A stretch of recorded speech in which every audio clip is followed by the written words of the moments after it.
एक डिपार्टमेंट है नेहरू युवा केंद्र, जो गांव के अंदर जो युवा क्लब होते हैं उनके ऊपर एक डिपार्टमेंट होता है। जैसे हर एक, जैसे पंचायत का अलग डिपार्टमेंट है, स्पोर्ट्स का अलग डिपार्टमेंट है, वैसे युवा क्लबों का एक डिपार्टमेंट होता है।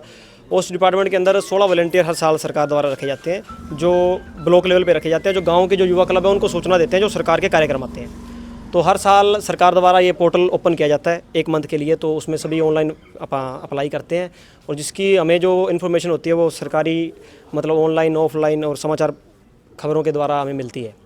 इस बार हमारे पास कोई सूचना नहीं आई मैम। पिछले साल 700 से 800 फार्म भरे गए थे, उससे पिछले साल भी 900 से प्लस फार्म भरे गए थे। इस बार मात्र 27 फार्म भरे गए।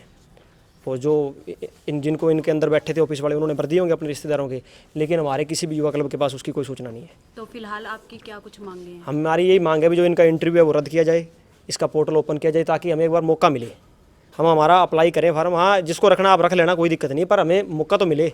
हमने काम किया समाज के अंदर, हम अपनी योग्यता तो दे पाए ना ही नहीं भी, हम भी योग्य हैं इस चीज़ के। तो आपने अधिकारियों से बात की होगी सर, क्या कुछ आश्वासन आप लोगों को मिला है? अधिकारी ये कह रहे हैं हमारे पास ऊपर से कोई इन्फॉर्मेशन नहीं थी, लेकिन हमने जो ज्ञापन दिया उन्होंने आगे मेल कर दिया है। स्टेट डायरेक्टर से भी उन्होंने बात की है, हमने भी बात की है।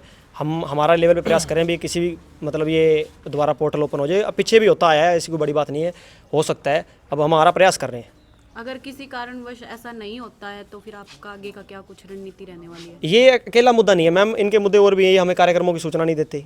जब सरकार इनको कार्यक्रम दे रही है, ये कार्यक्रम हमें बताएं, हम कर रहे हैं, तो वो भी चीज़ है अभी हमारे को सूचना दी जाए। इनकी जो हर साल हर महीने एक मीटिंग हो जिसमें हमें बुलाया जाए और हमारे को सूचना दें और हम उनका काम करें, और इनका काम हो रहा है, उसमें कोई दिक्कत नहीं है जी। ठीक है सर, कोई और कागजों में तो सारी मीटिंगें हो रही हैं, पर असल में तो कुछ नहीं हो पा रहा है ना।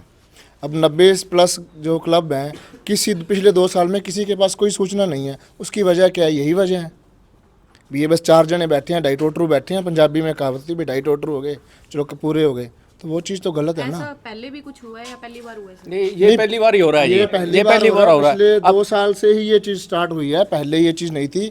पहला बिल्कुल बहुत अच्छे तरह से चल रहा था, बस ये पिछले 2 साल से ये चीज़ शुरू हुई है। तो आज आपके साथ कितने युवा पीढ़ी 93 क्लब है जी, हमारे यूथ क्लब एसोसिएशन चलती है एक।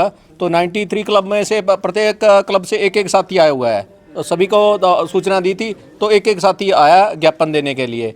तो ये मेन हमारा रोष प्रदर्शन है कि यहाँ भाई भतीजावाद चल रहा है जी। ये मेन अधिकारी है, उनसे पूछा गया अभी आपके पास नोटिफिकेशन था, हमें नहीं सूचना नहीं दी। अधिकारी बोल रहे हैं अभी हमारे पास सूचना नहीं है। जो नीचे NYV लगे हुए हैं, जो डिपार्टमेंट में 16 NYV है, वो काम कर रहे हैं, उनको सूचना है और वो अपने भाई बहनों का फार्म भरा रहे हैं। सबसे हमारा गुस्सा उनके साथ है जी। तो आपने क्या इस चीज़ की पुष्टि की है सर? तो पुष्टि के लिए हम अधिकारियों से मिले हैं। अब जो 27 मेंबरों के बता रहे हैं भी फार्म भरे गए हैं, तो उनका एक जो भरे गए उनकी लिस्ट निकाल के हम पुष्टि प्रॉपर जांच करवाएंगे।